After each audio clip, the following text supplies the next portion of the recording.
सवाल, 10 ampere current passes through a copper wire. The net charge after 5 second in the wire is. तो पूछ रहे हैं कि वायर के ऊपर नेट चार्ज कितना आ जाएगा।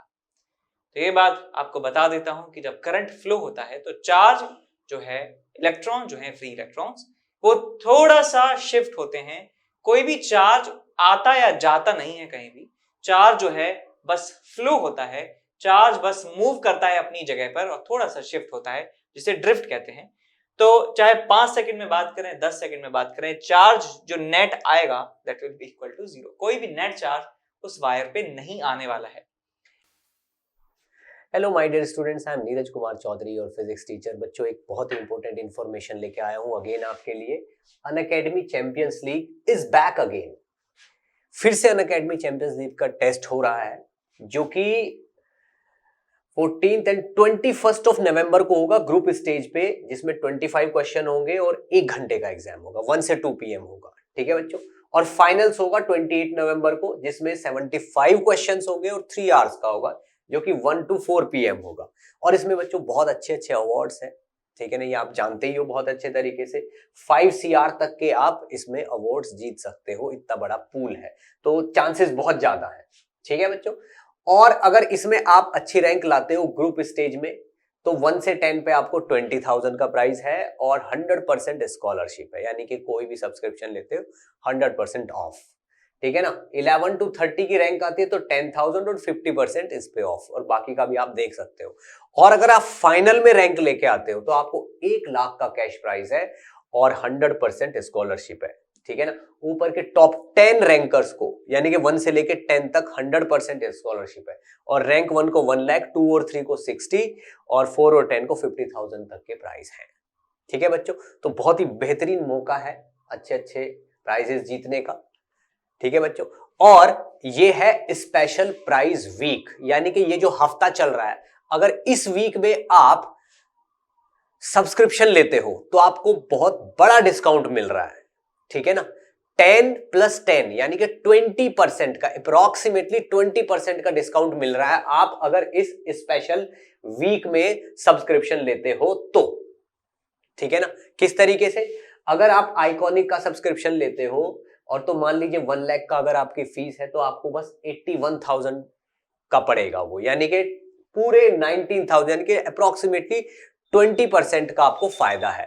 प्लस वाला जो है, प्लस में अगर आप देखते हो तो आपको प्लस में भी जो चीज 53,000 की है, वो आपको मतलब 53,000 की पड़ रही है आपको 12,000 का ऑफ लेके। ठीक है, तो ये चीज पहले 67,000 की थी, अभी आपको 53 की मिल रही है, यानी कि पूरा 20% ऑफ है। किस वजह से? इस स्पेशल वीक की वजह से। और ये वीक आपका 10 से 17 नवंबर तक है, यानी कि समझ लो आज इसका लास्ट है। मे भी पॉसिबल है 1-2 दिन एक्सटेंड हो सकता है, बट इसका ऑफिशियली आज लास्ट डे है, 17 नवंबर। ठीक है बच्चों, नेक्स्ट देखिए, all star crash course batch.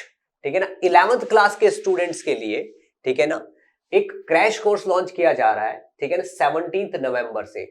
ठीक है ना, 11th का सिलेबस 4 महीने में पूरा कर दिया जाएगा, और जितने भी स्टार एजुकेटर हैं अनअकैडमी पे, वो सब लोग इसमें आपको कुछ कुछ चैप्टर पढ़ाएंगे।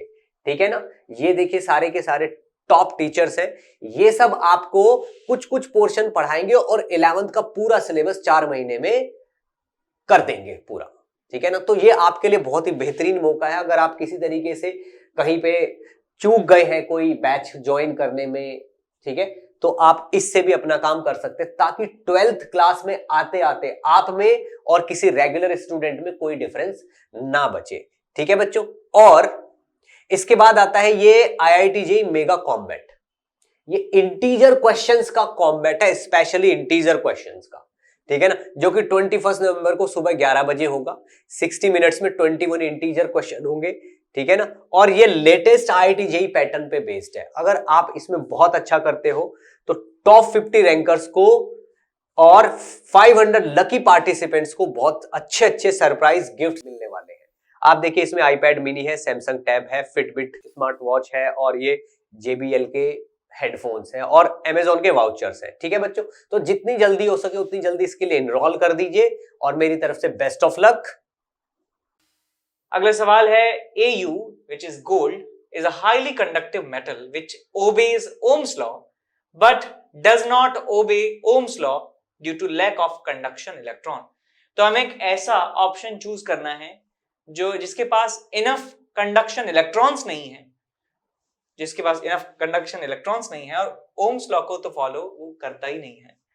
तो यहां देख सकते हैं कि सिलिकॉन और जर्मेनियम ये दोनों ही सेमीकंडक्टर हैं, इनके पास काफी कमी होती है फ्री इलेक्ट्रॉन्स की, तो ये दोनों ही हमारे आंसर होंगे। इसका मतलब सी ऑप्शन हमारा आंसर होने वाला है। अगला सवाल है हमारे पास, during charging of a cell, जब सेल को हम चार्ज करते हैं, ये बात ऑलरेडी बता चुके हैं कि ये सेल को जब चार्ज करते हैं, सेल का कुछ इंटरनल रेजिस्टेंस है स्मॉल r, ये है ईएमएफ E, ये हमारे पास करंट I जा रहा है। तो टर्मिनल वोल्टेज होता है कि इस पूरे डिवाइस के अक्रॉस कितना पोटेंशियल डिफरेंस है, और ये टर्मिनल वोल्टेज होता है E plus I into R के बराबर। तो ये टर्मिनल वोल्टेज ईएमएफ से ज्यादा होता है, तो यहां पे हम लिखेंगे it's greater than the EMF of the cell. इसके बाद अगला सवाल है, the connection between resistors in a metre bridge are made of thick copper strips because thick copper strips have. तो यहां पे बात करें कि मीटर ब्रिज की, तो मीटर ब्रिज में जो रेजिस्टर्स होते हैं उनको बांधा जाता है, उनको लगाया जाता है थिक कॉपर स्ट्रिप्स की सहायता से। ऐसा क्यों किया जाता है? बिकॉज हम रेजिस्टेंस ही मेजर कर रहे हैं और हम उसमें और रेजिस्टेंस ना ऐड करें अननेसेसरली, इसलिए हम एक कम रेजिस्टेंस लाने के लिए हम थिक कॉपर स्ट्रिप का इस्तेमाल करते हैं, तो जिससे हमें लो रेजिस्टेंस मिल सके और जिस रेजिस्टर की वैल्यू हम मेजर कर रहे हैं वो काफी ज्यादा एक्यूरेट हो, इसलिए हम लो रेजिस्टेंस के लिए थिक कॉपर स्ट्रिप्स का इस्तेमाल करते हैं। अगला सवाल है हमारे पास कि long wire of potentiometer gives lower value of blank space which increases the sensitivity of potentiometer. तो जो पोटेंशियोमीटर का वायर है उसकी लंबाई हम यदि बढ़ा देते हैं, लॉन्ग क्या देते हैं, कुछ लोअर वैल्यू हमें मिलता है यदि हम वायर को लंबा कर देते हैं, जिससे सेंसिटिविटी पोटेंशियोमीटर की इंक्रीज हो जाती है। तो यहाँ पे आप ध्यान दीजिए, यदि हम यहाँ पे एक प्राइमरी सर्किट होता है जहाँ पे एक बैटरी होती है और यहाँ पे एक रियोस्टेट लगा होता है R, और ये होता है हमारा प्राइमरी सर्किट। इस वायर के अक्रॉस जो पोटेंशियल का ड्रॉप होता है, ये मान लीजिए वायर A, ये वायर B, तो पोटेंशियल का drop VAB divided by L, इसे कहा जाता है पोटेंशियल ग्रेडियंट। इसको लैम्डा से रिप्रेजेंट भी कर सकते हैं, इसे क्या कहते हैं? Potential gradient. अब इसके बाद क्या है कि क्या चीज कम होने वाली है, यदि लंबाई को बढ़ा दिया जाता है। तो यदि लंबाई को हम बढ़ा देते हैं तो ये जो पोटेंशियल ग्रेडियंट है ये कम हो जाएगा, और इससे सेंसिटिविटी जो है वो कम हो जाती है। तो यहां पे आना चाहिए long wire of the potentiometer gives lower value of potential gradient which increases sensitivity of potentiometer. तो यहां पे लिखना चाहिए वायर यदि लंबा है तो ये सेंसिटिविटी जो है वो डिक्रीज हो जाएगी, ना कि इंक्रीज होगी।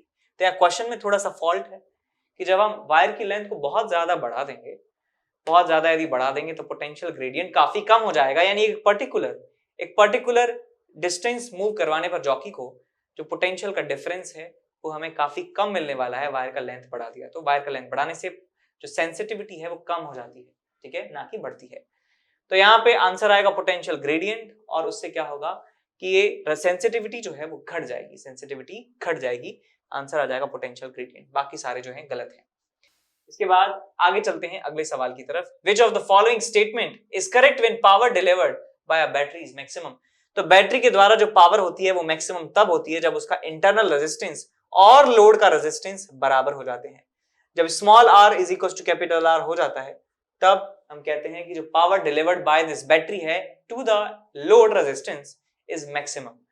तो यहाँ पे हम लिखेंगे internal resistance is equal to external resistance, तो ए ऑप्शन जो है हमारा सही आ जाता है।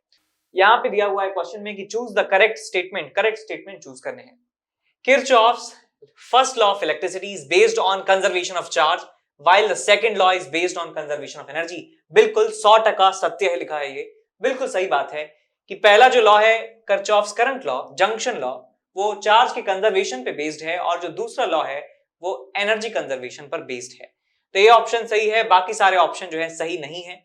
इसके बाद आगे चल जाते हैं अगले सवाल पर। यहाँ पे मैच हमें करने हैं कॉलम्स को। Match the column number 1 graph with column number 2 relation and select the correct answer from the codes given below. हमें कुछ कोड्स दिए हुए हैं, इन कोड्स को हमें मैच करना है। तो यहाँ पे ग्राफ दिए हुए हैं 3 और तीनों ग्राफ रेजिस्टिविटी के हैं टेम्परेचर के साथ। तो टेम्परेचर के साथ रेजिस्टिविटी, आप ध्यान दीजिए, सेमीकंडक्टर्स जो होते हैं, जो सेमीकंडक्टर हैं, उनकी रेजिस्टिविटी डिक्रीज होती है जब इंक्रीज हो, रेजिस्टिविटी बात कर रहे हैं तो डिक्रीज होती है, कंडक्टिविटी इंक्रीज होती है, यानी कि और ज्यादा करंट जो है कैरी करते हैं टेम्परेचर को बढ़ाने से। तो ऐसा ग्राफ देखिए जो यहां पर डिक्रीज हो रहा है, घट रहा है, नीचे की तरफ जा रहा है। तो ये ग्राफ नीचे की तरफ जा रहा है, इसका मतलब सेमीकंडक्टर जो भी होगा उसका ग्राफ है ये। तो देखिए यहां पे दिया है कि ये सेमीकंडक्टर के लिए, ये कॉपर के लिए और ये किसके लिए है, नाइक्रोम के लिए। तो भैया सी का जो आंसर है वो हमें मिलने वाला है पी, सी का आंसर होगा पी। उसके बाद बात करें नाइक्रोम की, नाइक्रोम आपको एनसीईआरटी में ग्राफ मिल जाएगा।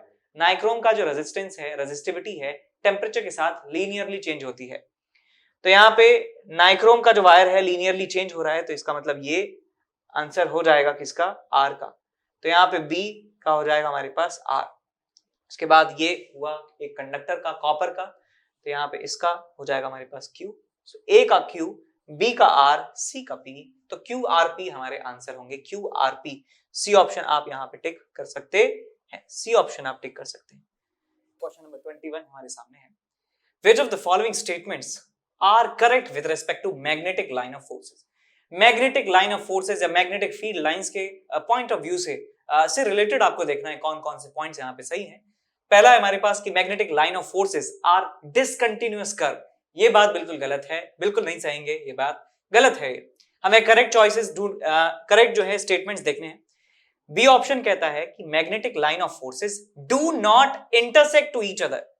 सही बात है, सही बात है, magnetic field lines do not intersect to each other. C option है magnetic line of forces always enter into south pole from its outside reason.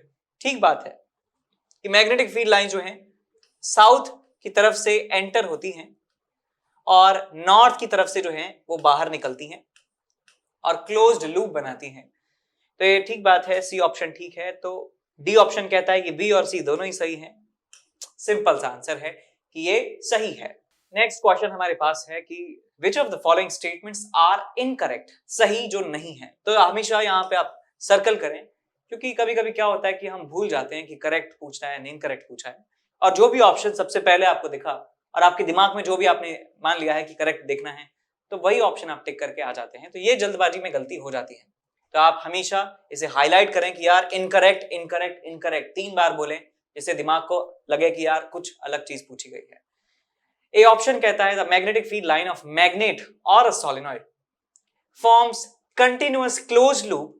This is unlike the electric dipole where these field lines begin from a positive and ends on the negative charge of escape, magnetic charge escape to infinity. ठीक बात है कि magnetic field line जो है वो close loop बनाती ही बनाती है। जैसे मान लीजिए यहाँ पे हमारे पास एक बार मैग्नेट है, this is north pole, this is called south pole. Field lines यहाँ से बाहर निकलती हैं और फील्ड लाइंस यहाँ से अंदर आती हैं, तो एक क्लोज्ड लूप जो है वो हमें यहाँ पे देखने को मिलता है। This is a closed loop. This line, magnetic field line is forming. ऐसे यहाँ पे ये लूप हमारे पास यहाँ बन रहा है like this. ठीक है। लेकिन जब डायपोल की बात करते हैं, इलेक्ट्रिक डायपोल की, तो वहां पे फील्ड लाइन जो है, मान लीजिए ये आपके पास एक पॉजिटिव चार्ज है या आपके पास नेगेटिव चार्ज है, तो पॉजिटिव से नेगेटिव जो फील्ड लाइंस हैं कुछ इस तरीके से आती हैं, क्लोज लूप नहीं बना रही हैं। बस ये फील्ड लाइन आई और यहां से यहां चली गई, खत्म हो गई। पॉजिटिव से निकली, नेगेटिव पे गई, खत्म हो गई, वन वे है ये चीज। लेकिन यहाँ फील्ड लाइन जो है, मैग्नेटिक फील्ड लाइंस, वो क्लोज लूप बना रही हैं, तो ये सही लिखा हुआ है, हमें इनकरेक्ट ढूंढना है। The tangent to the field line at a given point represent the direction of that magnetic field be at the point. ठीक बात है। सी ऑप्शन कहता है the larger the number of field lines crossing per unit area, the stronger the magnitude of the magnetic field be. ठीक बात है, जहां पे फील्ड लाइन ज्यादा होंगी वहां पे एक पर्टिकुलर एरिया में उतना ही ज्यादा मैग्नेटिक फील्ड का स्ट्रेंथ होने वाला है। So C option is also correct. D option is we can isolate बिल्कुल गलत है। कभी भी मोनोपोल को आप आइसोलेट नहीं कर सकते। आप इसको तोड़कर नॉर्थ पोल अपने घर नहीं ले जा सकते, बिकॉज यदि आप इसको तोड़ेंगे भी ना, इसको आप तोड़ोगे ना, तो एक छोटी सी मैग्नेट में इधर नॉर्थ और इस साउथ पैदा हो जाएगा, तो इनको आइसोलेट नहीं किया जा सकता। So this statement is incorrect. So D should be our option, right answer. अगला सवाल है question number 23, which of the following statements are correct. तो यहाँ पे A B C D 4 options दिए हुए हैं। The horizontal plane containing the longitude circle and the axis of rotation of earth is called magnetic meridian. तो एक बार बता देते हैं चित्र बना के ये भाई कहना क्या चाह रहे हैं। भैया जो लॉन्गिट्यूड सर्कल है and the axis of rotation को कंटेन वाला प्लेन, तो भाई ये एक्सिस ऑफ रोटेशन है अर्थ का, यानी कि एक इमेजिनरी लाइन जिसके अबाउट अर्थ रोटेट करती है, और लॉन्गिट्यूड सर्कल का मतलब है ये हमारे पास लॉन्गिट्यूड सर्कल है। तो इस प्लेन की बात कर रहे हैं, जो प्लेन इस एक्सिस को कंटेन करता है और इस प्लेन को जो है इस लॉन्गिट्यूड सर्कल को जो कंटेन करता है, ये कह रहे हैं कि ये मैग्नेटिक मेरिडियन है। तो मैं ये बबल जो है इनका तोड़ना चाहता हूं, बस्ट करना चाहता हूं। This is called geographical meridian, not the magnetic meridian. Magnetic meridian क्या होता है सुनिए, ये आपके पास है मैग्नेटिक नॉर्थ साउथ, ये मैग्नेटिक साउथ, मैग्नेटिक नॉर्थ। इस मैग्नेटिक एक्सिस को जो कंटेन करे, मैग्नेटिक एक्सिस को जो कंटेन करे उसे मैग्नेटिक मेरिडियन कहा जाता है। मान लीजिए मैं ये पॉइंट है मेरे पास, इस पॉइंट पे देखना चाहता हूं मैग्नेटिक मेरिडियन कहाँ है, तो ये पॉइंट और इस मैग्नेटिक एक्सिस को कंटेन करने वाला जो प्लेन होगा that will be called magnetic meridian, ना कि ये। तो ये ऑप्शन गलत है। Angle between the true geographical north and south shown by compass needle is called magnetic declination और सिंपल डेक्लिनेशन। तो ये बात सही नहीं है। डेक्लिनेशन आप जानते हैं कि किसी भी पॉइंट पर मैं ज्योग्राफिकल मेरिडियन और मैग्नेटिक मेरिडियन ड्रॉ करता हूं, तो वहां पे जो इनके बीच में एंगल बनता है ज्योग्राफिकल और मैग्नेटिक मेरिडियन के बीच में, उसे कहा जाता है एंगल ऑफ डेक्लिनेशन। और एंगल ऑफ डेक्लिनेशन के बारे में एक खास बात यह है कि जो इक्वेटर होता है, इक्वेटर के आसपास मैग्नेटिक डेक्लिनेशन कम होता है, और जैसे जैसे हम लैटिट्यूड बढ़ाते जाते हैं वैसे वैसे डेक्लिनेशन बढ़ता जाता है। तो ये गलत है statement. The declination is smaller at higher, नहीं गलत है। हायर एल्टीट्यूड्स पे डेक्लिनेशन स्मॉलर नहीं लार्जर होता है, एंड ग्रेटर नहीं, smaller near the equator, equator के पास वो छोटा होता है ना कि ज्यादा होता है। This statement is also false. Dip is the angle that the total magnetic field B of the earth makes with the surface of the earth. सही बात है कि ये अर्थ का सरफेस है, इसके लिए हॉरिजॉन्टल होगा ये, वर्टिकल होगा ये, और नेट मैग्नेटिक फील्ड जो एंगल बनाता है हॉरिजॉन्टल से या कहें अर्थ की सरफेस पे टेंजेंट से, वो कहलाता है एंगल ऑफ डिप। तो डी ऑप्शन सही ऑप्शन है, बाकी सारे ऑप्शन गलत ऑप्शंस हैं।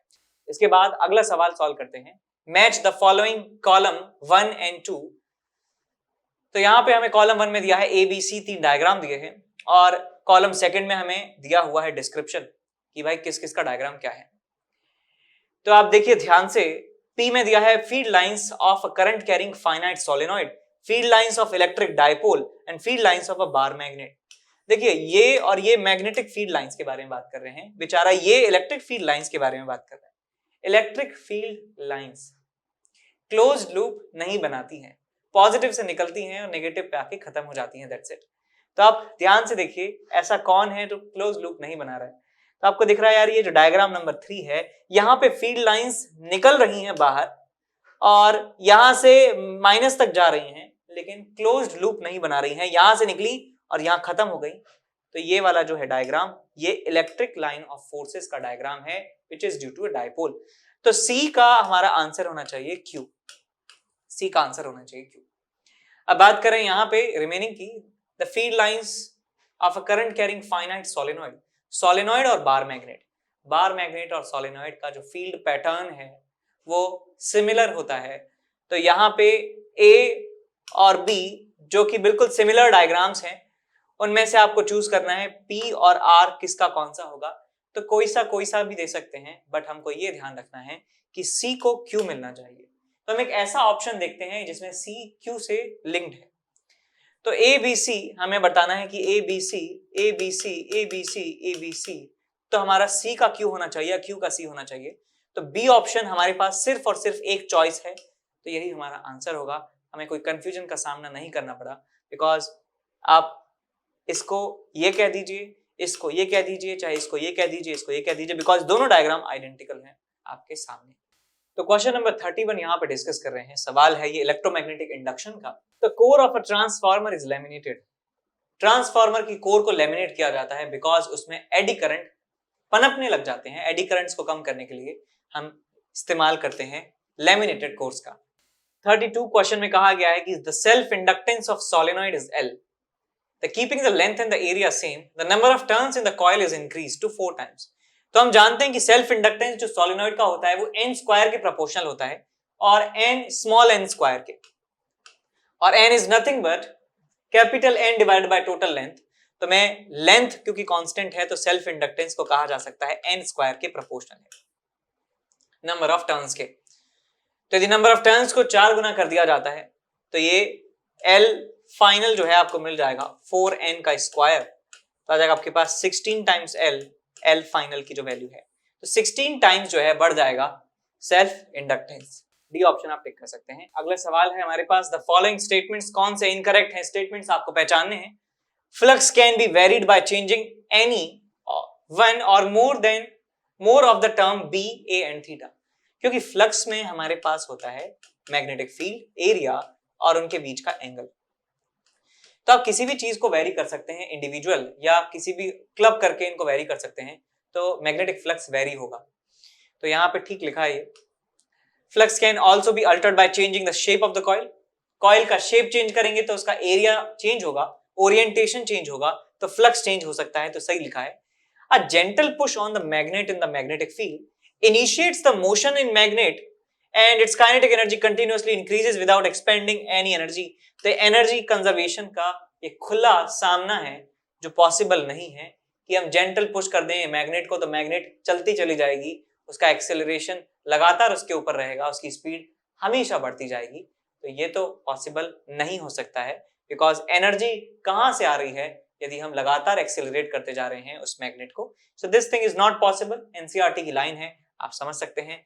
यहाँ पे डी ऑप्शन में कहा है कि when a bar magnet experiences a repulsive force due to induced current. जब बार मैग्नेट को, हम जानते हैं कि आपके पास कॉइल है और यहाँ पे बार मैग्नेट को आप पास लाते हैं, तो इस कॉइल में इस तरीके से करंट इंड्यूस होता है कि इसके अप्रोच का ये अपोज करती है, इसको ये रिपल्शन जो है फील होता है।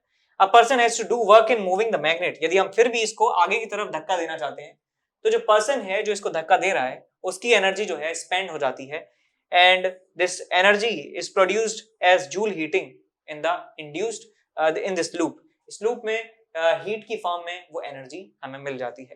तो डी ऑप्शन ठीक है, सी ऑप्शन गलत है, वही हमारा आंसर होगा। अगला सवाल है question number 34, which of the following statements are incorrect? Incorrect पहचानना है। The induced currents produced in a conductor due to changing magnetic flux is called eddy current. ठीक बात है। If rectangular slots are made in a copper plate, the electromagnetic damping increases. नहीं. The plane of the lamination of the metal core must arranged perpendicular to the magnetic field. ये गलत है. Parallel to the magnetic field. Parallel to the magnetic field जो है वो होना चाहिए जो magnetic field है, ठीक है? Magnetic field parallel होना चाहिए उस plane के, जो lamination का plane है उसके parallel होना चाहिए। तो ये ऑप्शन गलत है, ये ऑप्शन ठीक था, ये ठीक था। डी ऑप्शन कहता है आपसे the magnetic braking effect in trains is smooth. ठीक है, मैग्नेटिक ब्रेकिंग जो होती है स्मूथ होती है, सब समझ गया, एडी करंट की वजह से ब्रेक लगता है।